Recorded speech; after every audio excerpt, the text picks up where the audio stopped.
इस सदी के सबसे बड़े इन्वेस्टर वारेन बफेट, जिन्होंने हाल ही में हुई एजीएम में ये अनाउंस किया कि 2025 के एंड तक वो सीईओ का पद छोड़ देंगे। 95 की एज में वो रिटायर हो जाएंगे। 60 इयर्स के बाद उनकी कंपनी को एक नया सीईओ मिलेगा। उन्होंने बताया कि कंपनी की कोर फिलोसफी में कोई बदलाव नहीं आएगा। जो फिलोसफी पिछले 60 इयर्स तक फॉलो की गई है, आगे भी वही फॉलो की जाएगी। बफेट का कहना है कि नया मैनेजमेंट उनसे भी बेहतर है। बफेट के पास बर्कशायर हाथवे के 15% शेयर्स है। उनकी 99% वेल्थ इसी कंपनी में है। उन्होंने कहा कि रिटायरमेंट के बाद भी वो अपना एक भी शेयर नहीं बेचेंगे। वो अपनी कंपनी के फ्यूचर पर भरोसा कर रहे हैं। उनका कहना है कि invest like an owner not a trader. आपको क्या लगता है कि आप अपनी लिमिटेड नॉलेज के साथ शेयर मार्केट इन्वेस्टमेंट से पैसा कमा पाएंगे? तो उसका जवाब है नहीं। उसके लिए आप इस एजीएम मीटिंग और वारेन बफेट सर से मिलने वाली इन लर्निंग्स के बारे में जानना होगा। इन्वेस्टिंग में आपके पास पेशेंस होना चाहिए, और जब आपको अच्छी बाइंग अपॉर्चुनिटीज मिले तब आपके पास एक्ट करने की विलिंगनेस भी होनी चाहिए। उनका कहना है कि आप एक कंपनी की इतनी ज्यादा डीप रिसर्च करो कि आप उस कंपनी के अगेंस्ट भी बोल सको और फिर भी उसमें इन्वेस्ट कर सको। बफेट एआई और फ्यूचर टेक्नोलॉजी से रिलेटेड ये कहते हैं कि वो फर्स्ट मूवर बनने की बजाय अपॉर्चुनिटी को क्रिस्टल क्लियर होने देते हैं और तब उसमें पोजीशन बनाते हैं। याद रहे 2008 के .com बबल में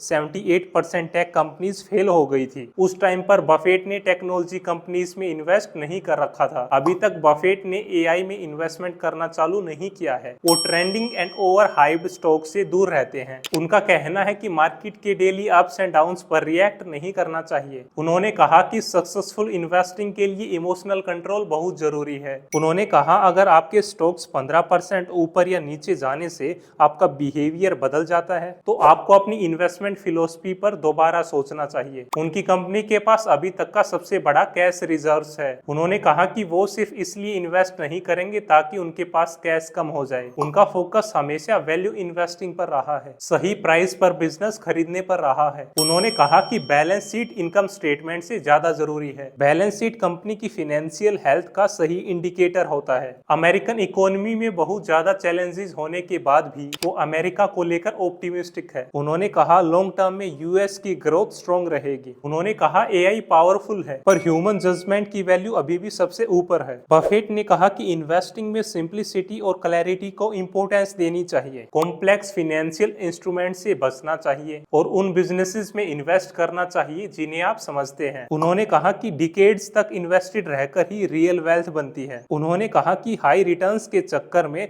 ब्लाइंड रिस्क लेना गैम्बलिंग है। उनका कहना है कि अपना पोर्टफोलियो किसी एक सेक्टर या किसी एक कंट्री तक सीमित मत रखो। मार्केट कब ऊपर जा रहा है और कब नीचे जा रहा है, आप उसमें फंसने की बजाय वैल्यू इन्वेस्टिंग करो। उनका कहना है कि आपको पता होना चाहिए कि आपको क्या नहीं पता है। आप अपने सर्कल ऑफ कॉम्पिटेंस के हिसाब से इन्वेस्ट करो। जिस चीज को आप क्लियरली नहीं समझ पा रहे हो आप उसमें इन्वेस्ट ना करो। Stay in your circle of competence. सब कुछ मत सीखो, अपना एज समझो और वही शार्पन करो। हर अपॉर्चुनिटी आपके लिए नहीं होती है, आप अपनी स्ट्रेंथ्स के हिसाब से काम करो। उनका कहना है कि आप लर्निंग कभी बंद ना करो। वो 94 की एज में भी डेली कुछ ना कुछ नया सीखने की कोशिश करते हैं। उनका कहना है कि स्ट्रॉन्ग कैश फ्लो, लो डेट और ब्रांड वैल्यू रखने वाली कंपनीज ही लॉन्ग टर्म में सर्वाइव करेगी। उनका कहना है कि ईगो इन्वेस्टिंग का दुश्मन है। गलती करो, गलती एक्सेप्ट करो, उससे सीखो और आगे बढ़ो। बफेट का कहना है कि don't copy big investors including him. Don't copy me unless you understand why I am doing it. क्योंकि सिर्फ पोर्टफोलियो कॉपी करने से पैसा नहीं बनता है, थॉट प्रोसेस समझना भी उतना ही जरूरी है। उनका कहना है कि आप हर बाईबैक को अच्छा ना मानो। कई बार तो कंपनी सिर्फ शेयर प्राइस सपोर्ट करने के लिए बाईबैक करती है। आप बाईबैक करने का रियल रीजन ढूंढने की कोशिश करो। उन्होंने कहा कि think in terms of decades not days. Wealth बनानी है तो 10 से 20 साल का व्यू लो। उनका कहना है कि boring businesses like Coca Cola, insurance, railways जैसे बिजनेसेस ने उनको बिलियनियर बनाया है। ग्लैमरस दिखने वाले स्टार्टअप से ज्यादा पैसा स्टेबल, प्रिडिक्टेबल और बोरिंग बिजनेसेस से बनता है। उन्होंने क्लियरली कहा कि मार्केट नहीं, आपके इमोशंस आपके सबसे बड़े दुश्मन हैं। ग्रीड, फियर, फोमो, अगर इनको कंट्रोल कर लिया तो आप हाफ बैटल जीत गए। उन्होंने कहा कि आप ऐसी कंपनीज को अवॉइड करो जिनके पास हाइप या वैल्यूएशन तो है पर प्रॉफिट नहीं है, जैसे कि कुछ एआई और टेक कंपनीज। जिस कंपनी में मैनेजमेंट का स्किन इन द गेम है वो कंपनीज ट्रस्टवर्दी होती है। आप कंपनी का स्टॉक प्राइस डेली देखने की बजाय आप बिजनेस परफॉर्मेंस और बिजनेस हेल्थ पर फोकस करो। लेवरेज और लोन का गलत यूज आपके पोर्टफोलियो को डिस्ट्रॉय कर सकता है। आप डेट से दूर रहो, और स्पेशली फॉर इन्वेस्टिंग। उनका कहना है कि मैं हमेशा इन्वेस्टेड नहीं रहता हूँ। उन्होंने सबसे बड़ा पैसा कमाया है हर टाइम मार्केट में इन्वेस्टेड ना रहने से। ये कभी कभी मार्केट से एग्जिट भी कर देते हैं जब इनको लगता है कि वो सही समय नहीं है, और ये मार्केट करेक्शंस और मार्केट क्रैश का वेट करते हैं। उनका कहना है कि हम चेज नहीं करते हैं, हम वेट करते हैं। मार्केट में इन्वेस्टमेंट का मौका हर महीने हर साल आता है। जो पेशेंटली वेट करता है वही रियल रिटर्न कमाता है। बफेट ने क्रिप्टो, एनएफटीज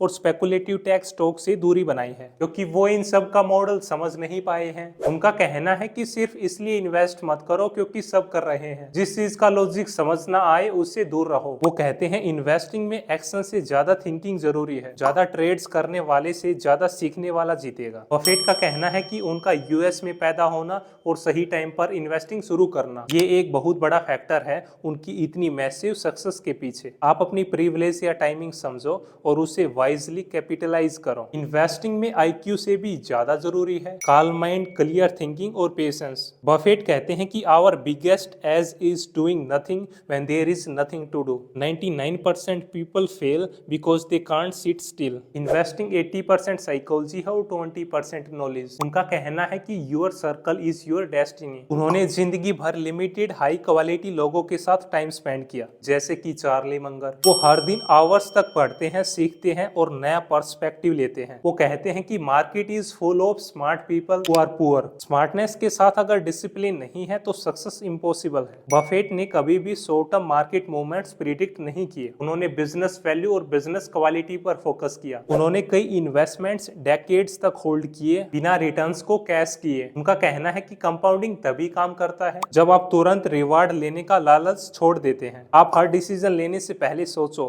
कि मैं इसमें कैसे फेल हो सकता हूँ, उसके बाद आप एक्ट करो। आप इन्वेस्टमेंट में भी लाइफ में भी गलती की गुंजाइश छोड़ो। मार्जिन ऑफ सेफ्टी का होना बहुत जरूरी है। बफेट प्रोबेबिलिस्टिक थिंकिंग में बिलीव करते हैं। वो बाइनरी नहीं सोचते हैं। 100% या 0% सोचना गलत है। रियल वर्ल्ड प्रोबेबिलिटीज पे चलता है। उनका कहना है कि आप जितना ज्यादा सीखोगे आपकी उतनी ही अच्छी जजमेंट्स बनेगी। बफेट का कहना है कि लोग एक प्राइस, एक थॉट, एक आइडिया में चिपक जाते हैं। ये एंकरिंग बायस तोड़ना बहुत जरूरी है। ओपन माइंड रहना और नए डेटा के बेसिस पे अपना व्यू अपडेट करना ही रियल इंटेलिजेंस है। आप ऐसे ही वैल्यूएबल कंटेंट के लिए इस चैनल को सब्सक्राइब करें। इस वैल्यूएबल कंटेंट को अपने दोस्तों के साथ जरूर शेयर करें।